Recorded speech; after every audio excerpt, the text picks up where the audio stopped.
Infeksiya qonuni. Bu qonunning mazmuni bitta.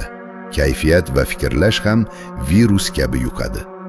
Shunday odamlar bo'ladiki, ular tinimsiz shikoyat qiladi. Har narsada yomon tarafni ko'radi. O'zini qurbon deb biladi va kimdir kelib ularni qutqarishini kutadi. Ular aslida senga nisbatan yaxshi niyatli bo'lish ham mumkin.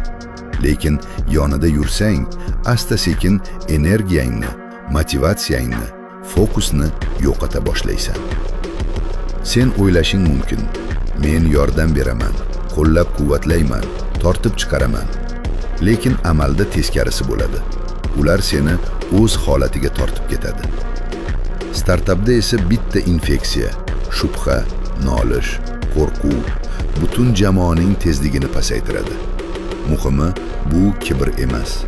Bu shafqatsizlik ham emas. Bu odamlarni tashlab ket degani ham emas. Bu o'zingni himoya qilish. Qonun baxtsizlarni yomon ko'r demaydi. U shuni aytadi: ularning muammosida yashama, ularning fikrlashini o'zingniki qilib olma.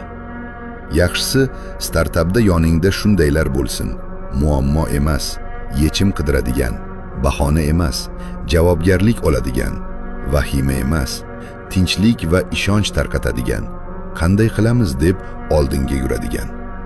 Chunki muvaffaqiyatni kuchaytiradi. Doimiy negativ esa yangi negativ tug'diradi.